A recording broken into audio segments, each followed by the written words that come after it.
मोदी साहेब म्हणले हम खाएंगे नहीं और खाने भी नहीं देंगे, आणि माल हल्ल्याबरोबर त्यांना काही जमना, त्यांच्याकडे तर पैसे कोणी खाते नाही. मी या मताचा आहे. भारतीय जनता पार्टी एवढी करप्टेड पार्टी देशात कोणती नाही. सगळा देश विकलाय.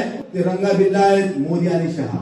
बातों का बतंगड़ बना के तुम्हारे हमारे वोट छीनने का काम ये बीजेपी वाले करते, ये सबने याद रखना. तुम्ही भी म्हणा की आम्ही भाजपला त्याच्या महायुतीलाच मतदान करणार, फक्त तुम्ही आम्हाला पैसे किती देणार हे सांगा. मतदान महाविकास आघाडीला, शिवसेना उद्धव बाळासाहेब ठाकरेच्या पक्षालाच करायचं. 7 पर ना 5 पर मोहर लगी की मशाल पर अंशी असायचा, मुस्लिम समाज आमच्या विरोधात असायचा. परंतु आता चित्र बदललेलं आहे. लोकसभा विधानसभेला आम्ही बघितलं की मुस्लिम समाज असेल, दलित समाज असेल, इतर समाज असतील, सगळे आमच्या पाठीशी खंबीरपणाने उभा टाकले. आणि आजच्या महापालिकेच्या निवडणुकीत सुद्धा या परभणी शहरातल्या सगळ्या समाजातील लोक आपल्या सोबत उभे आहेत. त्यांची एकच इच्छा आहे की या महानगरपालिकेवर उद्धव बाळासाहेब ठाकरे पक्षाचा झेंडा फडकला पाहिजे. आमच्यातला महापौर झाला पाहिजे. ते कोण होईल ते निवडून आल्यानंतर तो विषय ठरेल. त्याचं आरक्षण काय होईल ते नंतर होणार आहे अध्यक्ष. पण आज आम्हाला निवडणूक जिंकणं ही काळाची गरज आहे. आणि ती निवडणूक आपल्याला जिंकायची असेल तर आमच्या सगळ्यांचा समन्वय महत्वाचा आहे. जोपर्यंत आम्ही आमचा समन्वय ठेवणार नाही तोपर्यंत आपण निवडणूक जिंकणार नाही. नाहीतर राहुल पाटलाला तिकीट भेटलं, मी विरोध करलो, मला भेटलं, तिकडे खोपडे साहेब विरोध करले, सय्यद कादरला भेटलं, माजिदाला विरोध करलाय, दिलीप ठाकूरला भेटलं, तिकडे आमचा अनिल ढाळे विरोध करलाय, अनिल ढाळेच्या मंडळीला भेटलं की अनिल काका विरोध करलाय. ही भूमिका आम्ही कुठेतरी बाजूला ठेवली पाहिजे. तू होणार आमच्यातून कोणाला तरी मिळू दे. अरे आम्ही आजपर्यंत विरोधकाचे आम्ही धुणे धुतले, एकदा आमच्या ते धुऊ दे, काय होतं एकदा बघून घेऊ सगळेला. ही भूमिका उराशी बाळगून जर आम्ही या मैदानात उतरलो, म्हणून माईचा लहानमध्ये दम नाही की आम्हाला पराभूत करू शकतो.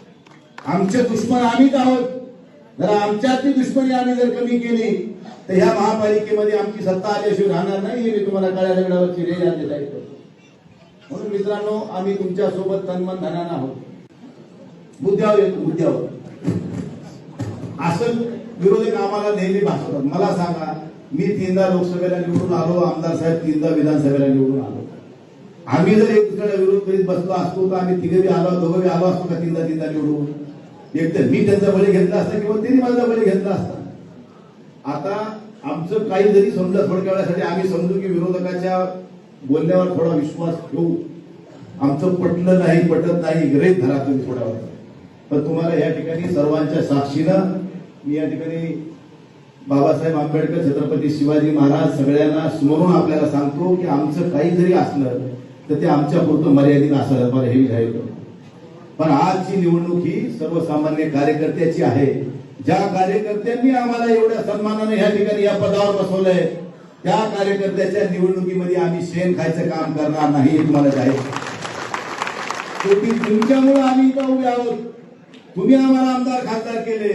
आता तुम्हाला नगरसेवक करण्यासाठी आम्ही कुठलेही जाऊन शेण खाणार नाही हे आपल्याला आवर्जून सांगतो. फक्त तुम्ही सुद्धा एक दुसऱ्यामध्ये समन्वय ठेवा. एखाद्याला तिकीट मिळेल, एखाद्याला नाही मिळेल, नाराज होऊ नका. दुसऱ्याच्या पायथ्याला बसण्यापेक्षा आपल्याच्या उशाला बसा. शेवटी आपल्याला या ठिकाणी ही निवडणूक जिंकल्यानंतर जी ह्या महापालिकेमध्ये आपण सत्ता ताबीज करणार आहोत, त्या सत्तेच्या माध्यमातून आपल्याला सर्वसामान्य कार्यकर्त्याला न्याय देण्याची भूमिका आपल्याला निभावता येईल. आम्ही बघत आहोत, आमची लोकसभा येते, विधानसभा येते, आमची महापालिका येत नाही. का येत नाही? तर त्याला आम्ही सुद्धा काही जबाबदार आहोत. म्हणून ह्या सगळ्या जबाबदारीचा आता भान ठेवा. आपण आतापर्यंत बघितलं की आम्ही शिवसेना, भारतीय जनता पार्टी युती. पण माझी तुम्हाला विनंती आहे की कालच्या विधानसभेच्या निवडणुकीत या राज्याच्या मुख्यमंत्र्यांना अशी घोषणा केली की आमचं सरकार आल्याबरोबर आम्ही शेतकऱ्याचा 7/12 कोरा करणार. आणखीनही 7/12 कोरा झाला नाही, ही शोकांतिका आहे. आणि आता नवा शेतकरी आम्ही त्याच्या पाठीशी लागलो की बाबा आमच्या 7/12 कोरा करण्याचं काय झालं? ते म्हणतात निवडणुकीमध्ये अशा घोषणा कराव्या लागतात.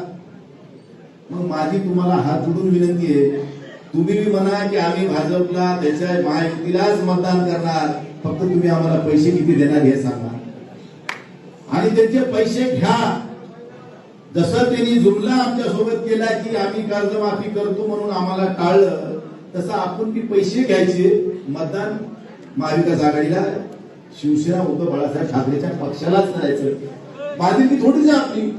करतो म्हणलं ना आम्ही, तुम्हाला करायचं नाही करायचं शेवटी तुम्ही आम्ही ठरवणार आहेत. मतदान करताना तुम्हाला तुम्ही मतपेटी कशी बघणार नाही की तुम्ही मतदान कोणाला करायला लागलात. तो तुमचा अधिकार आहे. डॉक्टर बाबासाहेब आंबेडकरांनी दिलेला अधिकार हे आपण वाया घालू नका, माझी आपल्याला हात उठून विनंती आहे. शेवटी सगळं सोंग करता येते, पैशाचं सोंग करता येत नाही. त्यामुळे पैसे काय यांनी कष्टाने कमवून आणलेले नाही, लक्षात ठेवा.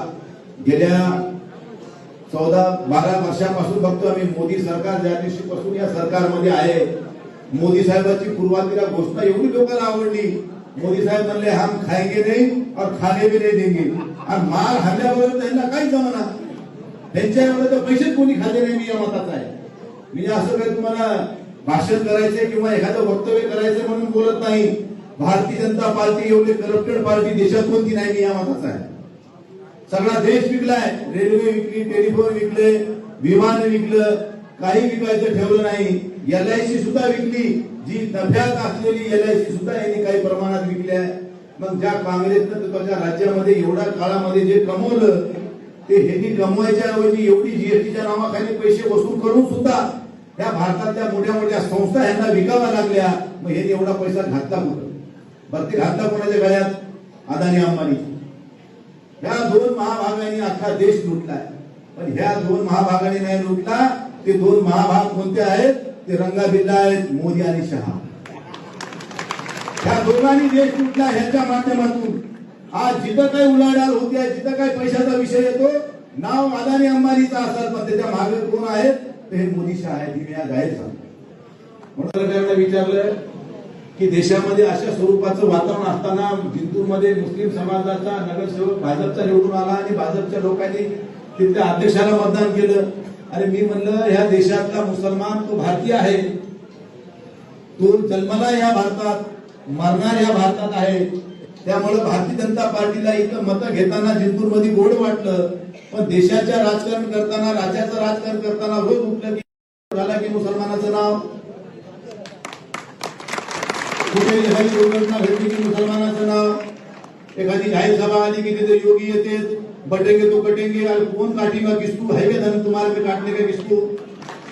पण फक्त बातों का बतंगड़ बना के तुम्हारे हमारे वोट छीनने का काम ये बीजेपी वाले करते, ये सबने याद रखना.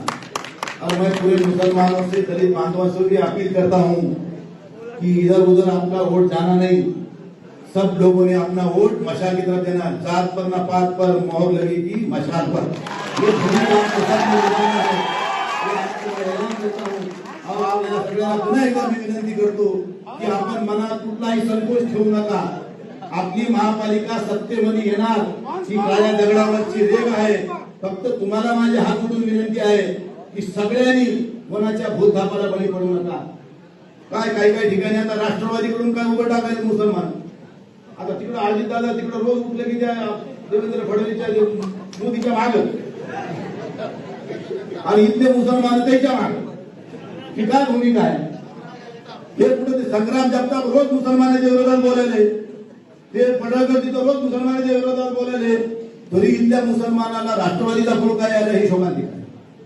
म्हणून माझ्या मुसलमान बांधवांना मी विनंती करणार की तुम्हाला राष्ट्रवादीला मत देणं म्हणजे भाजपला मत देणं. तुम्हाला जायचे काय तुम्ही ठरवा. अरे हम तो अकेले ही चल पडे थे, लोग आते गया और कारवा बनता गया. आम्ही जी सुरुवात केली राजकारणाची ती तुमच्या सगळ्याच्या विश्वासावर केली, आणि आज आम्ही जे तुमच्या समोर उभे आहोत ते फक्त तुमच्यामुळे आहोत. वंदनीय शिवसेना प्रमुख बाळासाहेब ठाकरे नंतर मी जर कोणाचा हे असं मी ज्याच्या उपकारामध्ये मी जगत असत तर तुमच्या मतदाराचे आहे. या दोन लोकांना सोडलं तर माझ्यावर कोणी अधिकार मानू शकत नाही. ते अधिकारी तुम्हाला अभिमानानं सांगतो. म्हणून माझी सगळ्याला विनंती आहे की ह्या वेळेस जर आम्ही चुकलो तर काळ आम्हाला माफ करणार नाही, आणि पुन्हा आपल्याला कोणी दारात उभं करणार नाही. लक्षात ठेवा.